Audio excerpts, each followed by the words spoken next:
Bismillahirrahmanirrahim. Assalamualaikum warahmatullahi wabarakatuh. Teman-teman sekalian yang dirahmati oleh Allah Subhanahu wa taala, alhamdulillah kita bisa kembali lagi dalam program pembacaan kita Merindukan Anak Soleh yang dikarang oleh Fahad bin Muhammad Al-Hamizi yang sempat tertunda karena kesibukan kita di bulan Dzulhijjah ini. Alhamdulillah pada hari ini kita akan lanjutkan kembali tentang amanah pendidikan. Ya, tentang amanah pendidikan. Sebenarnya kewajiban pendidikan atau amanah pendidikan ini siapa yang harus menunaikannya? Ya, kalau di pesantren yang saya rasakan dan saya jumpai, terkadang ada tarik ulur atau tarik menarik antara ustadz dengan wali santri. Wali santri menyerahkan pendidikan sepenuhnya kepada ustadz. Ustadz juga demikian. Ketika ustadz mengajar, menemukan hal yang mungkin mengganjal pada anak ini, kemudian dia mengatakan, wah ini kan dari rumahnya seperti ini, ya. Atau misalnya ketika pulang liburan, ustadz mengatakan tidak mungkin berhasil kalau pendidikan itu tidak berlangsung di rumah juga, atau hanya mengandalkan di pesantren. Ala kulli hal, perbincangan ini terkadang ada di antara para pendidik. Sebenarnya yang berkewajiban untuk mendidik anak-anak itu siapa? Apakah ustadz di pesantren, guru di sekolah, ataukah orang tua ketika anaknya di rumah masing-masing? Baiklah, kita akan bacakan apa yang disampaikan oleh Syekh Fahad bin Muhammad Al-Hamizi. Beliau mengatakan unsur dan asas pendidikan pertama yang sangat dibutuhkan ialah keteladanan yang baik. Yaitu dalam hal ini adalah ayah yang menjadi teladan yang baik dalam perilaku, kata-kata dan perbuatan seluruhnya di depan anak-anaknya sebelum segala sesuatu. Di sini beliau mengatakan bahwa yang pertama kali harus memulai pendidikan adalah bagaimana ayah di rumah. Ya, karena seorang anak itu lebih cenderung meniru dibanding mendengar. Nah, ini kalau dinasihatin berjam-jam sampai kita keluar dalil, kadang anak itu susah nerima perkataan kita. Tetapi ketika kita melakukan sesuatu, anak lebih mudah meniru kita dibanding mendengarkan ceramah kita. Kita cukup menirukan kepada mereka, contohkan yang terbaik, maka mereka akan mengikuti kita. Maka kata beliau bahwa ayah adalah sumber teladan yang baik, baik dalam perilaku, kata-kata, dan perbuatan seluruhnya di hadapan anak-anak. Ini adalah sumber pendidikan yang paling utama. Sebelum ia mendidik mereka supaya berakhlakan dengan akhlak yang mulia, maka si ayah ini wajib bersifatkan dengan akhlak yang mulia. Nah, di sini jangan sampai orang tua menginginkan anak yang soleh dan solehah, tapi orang tuanya sendiri tidak memiliki akhlak tersebut. Maka mulailah dari kedua orang tua, terutama seorang ayah. Bagaimana kita melihat suri tauladan kita Nabi Muhammad SAW? Karena jika beliau memerintahkan sesuatu, maka beliau melakukannya terlebih dahulu. Kemudian orang-orang mencontoh setelahnya. Ini tidak diragukan lagi. Metode seperti ini lebih kuat dan lebih meresap ke dalam jiwa anak-anak kita. Contohkan kepada mereka bagaimana cara berkata yang baik, bagaimana bermuamalah yang baik, bagaimana kita bersikap yang baik di hadapan mereka. Itu akan lebih mudah mereka tiru, lebih meresap ke dalam jiwa mereka dibanding dengan kita berpidato di hadapan mereka, kita marah-marah di depan mereka, kita ucapkan semua kedongkolan kita. Ini tidak akan merubah anak-anak kita, bahkan mungkin anak kita menjadi bosan. Tetapi mulailah terlebih dahulu dengan pribadi kita yang baik sebagai orang tua, kemudian nanti anak-anak kita akan meniru apa yang kita lakukan. Akan saya sebutkan satu contoh mengenai hal ini secara ringkas. Diriwayatkan dari Amr bin Shu'aib, dari ayahnya dan dari kakeknya, bahwa seorang laki-laki datang kepada Nabi SAW mengatakan, wahai Rasulullah, bagaimana bersuci? Maka Rasulullah SAW meminta sewadah air.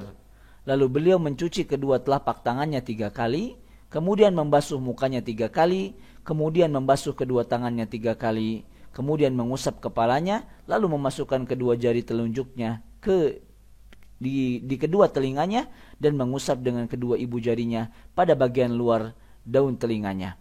Kemudian membasuh kedua kakinya 3 kali. Kemudian beliau mengatakan, hakadzal wudu'u faman zada ala hadza aw naqasa faqad asaa wa zalama aw zalama wa asaa. Demikianlah wudu itu. Barang siapa yang menambah atau mengurang, maka ia telah berbuat buruk dan zolim, atau zolim dan berbuat buruk. Kemudian setelah itu, Ya, kita bisa lihat bagaimana ketika Nabi ditanya sesuatu, Nabi langsung mempraktekkan wudu itu agar mudah untuk dipahami.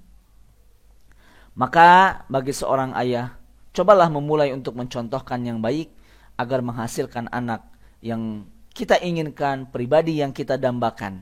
Kita berharap anak kita ini bahasanya bagus, bahasanya nggak kasar, ngomong ke orang tua dengan nada yang merendah.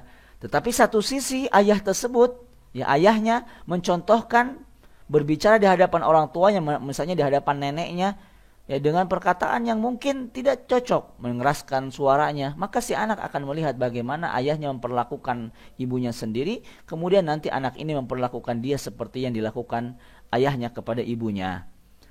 Teman-teman sekalian yang dirahmati oleh Allah Subhanahu wa taala, kemudian setelah itu ayah yang baik harus mengajar anaknya secara bertahap, tidak tergesa-gesa. Ya, tergesa-gesa ingin mendapatkan hasilnya langsung, dan mulailah mengajarkan anak kita dari hal-hal yang paling penting. Dan tentunya mencetak anak yang soleh itu tidak bisa semalam dua malam, ya, tetapi perlu waktu yang sangat lama, perlu ketekunan, perlu kegigihan, perlu usaha yang luar biasa. Maka dari itu bersabarlah wahai para orang tua, bertahaplah dalam mendidik mereka, dan mulailah hal-hal yang paling penting terlebih dahulu. Inilah yang bisa kita petik dari kisah Nabi Muhammad SAW ketika mengutus Mu'adz bin Jabal ke Yaman, diutus oleh Nabi SAW dan memerintahkan kepada Mu'adz ibn Jabal, wahai Mu'adz, sesungguhnya engkau nanti akan tiba pada suatu kaum, yang mana kaum tersebut ini begini, dan mulailah apa yang pertama engkau dakwahkan adalah syahadat kepada Allah, kemudian setelah itu syariat yang mudah, salat, kemudian terus demikian. Tidak mulai dari syariat yang berat, tetapi syahadat, salat, kemudian kalau mereka mampu mengeluarkan zakat. Demikianlah yang dicontohkan Nabi SAW. Keteladanan yang baik yang terbentuk pada diri ayah disertai pengajaran kepada anak secara bertahap adalah ibarat dua sayap burung. Sedangkan kepalanya adalah kesabaran dan ketabahan dalam menghadapi kesulitan mendidik dan mengajar. Nabi berkhutbah, lalu seorang asing datang menemui beliau untuk bertanya tentang agamanya. Maka beliau meninggalkan khutbahnya dan minta dibawakan kursi, lalu beliau duduk untuk mengajarkan kepadanya, kemudian beliau melanjutkan khutbahnya. Dengan tindakan ini, beliau memberikan kepada kita suatu pelajaran kepada setiap pengajar dan juga pendidik, baik ayah maupun selainnya, agar memiliki sifat santun, tawadu, sabar dalam menyebarkan ajaran-ajaran Islam dan juga akhlak-akhlak yang mulia, serta menanamkan dasar-dasarnya kepada anak didiknya dan siapa saja yang menjadi tanggung jawabnya. Dan mulailah pada hal-hal yang penting, pada syariat-syariat yang pokok, pada syariat-syariat yang wajib bagi seorang muslim mengetahuinya, kemudian ajarkan sunnah-sunnah Nabi SAW. Anak-anak Anda, wahai ayah yang diberi taufik, adalah amanah di pundak Anda. Kebaikan Anda akan berguna bagi anak-anak Anda, dan ia juga akan berguna bagi Anda insyaallah. Sebagaimana firman Allah Subhanahu wa taala, "Wa kana abuhuma shaliha." Sedang ayah mereka adalah orang yang soleh. Surat Al-Kahfi ayat 82. Dari sini Anda mempunyai tanggung jawab untuk mengarahkan dan membimbing mereka karena mengamalkan firman Allah Subhanahu wa taala, "Ya ayyuhalladzina amanu qu anfusakum wa ahlikum nara wa quduhan nasu wal hijarah." Wahai orang-orang yang beriman, peliharalah dirimu dan keluargamu dari api neraka yang bahan bakarnya adalah yang bahan bakarnya adalah manusia dan batu. Quran surat At-Tahrim ayat ke-6. Nah, di sini ya Bapak-bapak sekalian, perlunya kita mengetahui bahwa anak itu adalah investasi kita. Anak itu adalah tabungan kita. Kalau kita mati, yang kita harapkan adalah anak kita. Ya, kalau kita sudah tidak ada di dunia ini, maka anak kita lah sumber pahala kita yang akan terus mengalir, doa-doanya lah yang akan terus sampai kepada kita. Maka dari itu, cetaklah anak-anak yang solehah, didiklah, bersabarlah atas pendidikannya.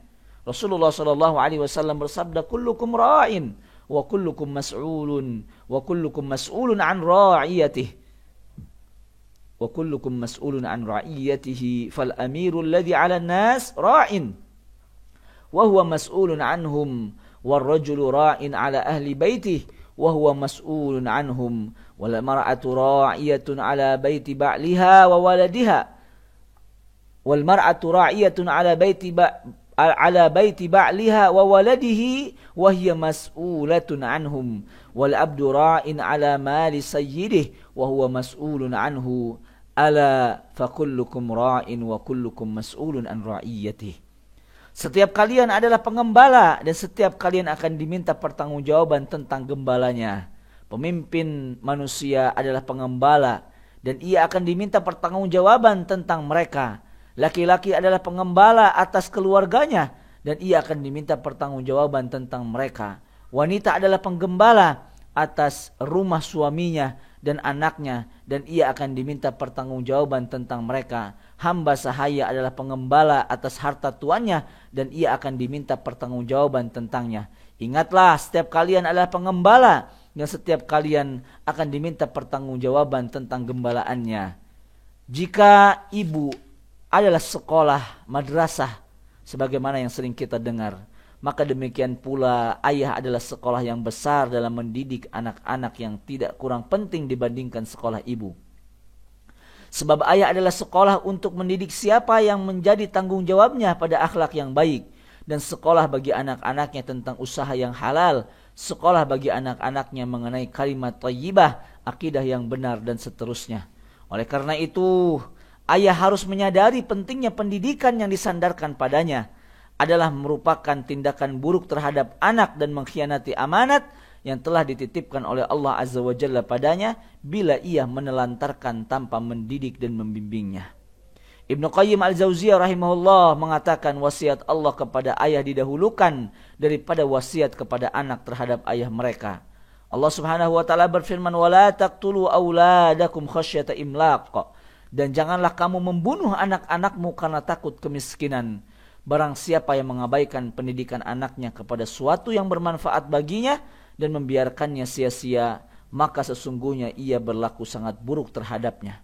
Kebanyakan anak rusak, mereka datang dari pihak ayah dan karena mengabaikan mereka, serta tidak mengajarkan kepada mereka kewajiban-kewajiban agama dan sunnahnya. Ayah menyia-nyiakan mereka di waktu kecil, sibuk bekerja, lupa mendidik anak-anaknya, sehingga mereka tidak bermanfaat untuk diri mereka sendiri dan mereka tidak bisa memberi manfaat kepada ayahnya saat sudah tua. Sebagaimana sebagian ayah mencela anaknya karena durhaka, maka anak akan mengatakan, "Wahai ayah, engkau telah durhaka kepadaku saat aku masih kecil, maka aku durhaka kepadamu saat engkau sudah tua. Engkau menyia-nyiakan aku semasa kanak-kanak, maka aku menyia-nyiakanmu saat engkau sudah tua." Ayah juga harus mengetahui bagaimana menyikapi fase-fase perkembangan anak dan membedakan antara satu fase dengan fase lainnya. Anak itu bertumbuh besar, pola pikirnya berubah-ubah. Harus paham ketika anak yang sudah lulus SD berbeda lagi dengan anak SD yang masih kelas 1. Anak yang sudah SMP berbeda dengan anak yang di SD. Anak yang sudah lulus di bangku sekolah madrasah aliyah berbeda dengan yang duduk di madrasah mutawasithah dan seterusnya. Maka ayah harus paham fase-fase ini. Sebenarnya kita masih melihat ketidakramahan sebagian orang tua pada anak mereka. Meremehkan mereka, tidak memberikan kepada mereka kepercayaan yang mereka butuhkan berapapun usia mereka. Seorang pemikir mengatakan, jika fase kanak-kanak adalah fase pertumbuhan dan perubahan yang terus berlanjut tanpa henti, hingga dalam satu hari mungkin terjadi tambahan perkembangan, baik mengenai fase berjalan, fase berbicara, fase mengambil pengalaman, dan muncul berbagai kesiapan. Orang tua harus paham perkembangan anaknya. Jika fase remaja adalah fase perubahan fisik dan psikis disertai dengan perkembangan akal yang lebih, maka fase pemuda itu memanjang hingga usia matang, yaitu usia perkembangan dari jenis yang berbeda. Di dalamnya tidak ada perubahan cepat menjadi keistimewaan. Di dalamnya tidak ada perubahan cepat yang menjadi keistimewaan fase kanak-kanak dan tidak ada pula perubahan dan tidak pula ada perubahan ekstrim yang menyertai masa remaja. Akan tetapi yang ada hanyalah perkembangan yang mengarah kepada kematangan, dan ini adalah warna khusus yang berbeda dengan dua warna sebelumnya. Apakah Anda pernah melihat buah yang hampir matang? Padanya terdapat tanda-tanda buah yang matang atau sebagian besarnya. Ya, buahnya mau matang nih, tetapi belum matang sebenarnya, cuman baru kelihatan seperti mau matang. Namun ini akan berubah sebentar lagi sesuai dengan bentuknya. Demikian juga anak-anak. Anak-anak itu dia belum matang tapi menuju kematangan. Dan ini perlu proses setiap harinya. Perubahan yang terjadi pada anak-anak adalah karena sedemikian besar urgensinya tanpa diragukan lagi. Maka kita harus perhatian terhadap perubahan anak-anak kita. Karena inilah yang menyiapkannya untuk menjadi buah yang matang, bermanfaat lagi diinginkan, akan tetapi nyaris tidak merubah sedikit pun dari tanda-tanda orisinalnya. Jadi anak itu masih anak kita, hanya saja perubahan-perubahan sikap, perubahan-perubahan cara berpikir. Maka fokuslah dalam menyikapi fase-fase ini. Kemudian tanda-tanda kepribadian yang telah mulai nampak jelas, di sana ada perubahan berkelanjutan tanpa henti. Tetapi tidak merubah tanda-tanda pokok menurut kadar konsentrasinya dan menambahnya dengan jelas hingga mencapai bentuknya yang paripurna. Ia tidak menambah unsur-unsur baru yang menurut kadar yang menguatkan, memfokuskan dan menjernihkan unsur-unsur yang ada secara nyata. Ini adalah pada dasarnya yang membedakan dari dua fase sebelumnya. Paham tidak paham? Ya, intinya adalah beliau meminta kepada kita untuk mengetahui fase-fase anak kita, perubahan-perubahan anak kita, dan mampu memahami mereka. Jangan sampai kita kalah ketika kita tahu anak kita berubah, kemudian kita putus asa. Kemudian kita biarkan dia begitu saja tumbuh bersama orang lain. Sehingga jangan salahkan kita tidak lagi mengenali siapa anak kita. Ada sebuah cerita yang saya ingin ceritakan di akhir muhadharah ini, di akhir sesi ini. Ketika seorang anak dimasukkan ke pesantren, luguh, masih polos, tidak mengerti apa-apa, dimasukkan ke pesantren, orang tuanya di rumah. Kemudian orang tua tidak paham bagaimana anak ini berubah dalam pergaulan. Anak ini berubah dalam pola pikiran. Dengan siapa dia bergaul, maka dia seperti itu. Kemudian ketika sampai rumah dia berkata, "Ustadz, kok anak saya sekarang begini? Kok anak saya sekarang begitu?" Ibu, bapak sekalian harus tahu bahwa anak ini ketika tinggal di pesantren, tinggal di asrama, tinggal di sekolah, dia mencerna, dia melihat, dia mempelajari, dia bergabung dengan orang-orang di sekitarnya. Maka wajar ada fase-fase perubahan pada anaknya. Maka ketika kita nelpon anak kita, jangan selalu tanyakan bagaimana makannya, bagaimana uang jajannya, bagaimana betah atau tidak. Coba tanyakan, bagaimana kamu berteman dengan temanmu? Dengan siapa kamu berteman? Nah, bertemanlah dengan orang yang baik. Dekatilah para asatidzah yang baik. Contohlah adab-adab yang baik dari mereka. Karena fase perubahan akan sangat menonjol berbeda bagi mereka anak-anak yang bergabung dengan anak-anak yang misalnya nakal. Atau anak-anak yang suka ngomongnya toksik, ngomong-ngomong kotor. Ini akan sedikit demi sedikit berubah. Maka ibu dan bapak sekalian harus tahu fase-fase perubahan ini. Ketika liburan sampai ke rumah, perhatikan. Oh, apa yang berubah dari anak ini? Oh, apa yang sekarang tumbuh dari anak ini? Kok berbeda? Saya masukkan ke pesantren masih diam-diam aja. Tapi ternyata setelah setahun, setelah 1 semester, oh dia berubah seperti ini. Oh dia berubah, sekarang tambah dewasa. Oh sekarang bahasanya kok begini. Maka tugas kita bersama, perhatikan fase perkembangan, dekati anak kita, pahami anak kita, didiklah anak kita dengan baik. Inilah yang dapat saya sampaikan. Silakan like, subscribe channel ini. Kita akan lanjutkan kembali dalam pembahasan berikutnya yang tidak kalah seru. Paham tidak paham? Mudah-mudahan paham. Kita akan sambung kembali pada pertemuan yang berikutnya. Wassalamualaikum warahmatullahi wabarakatuh.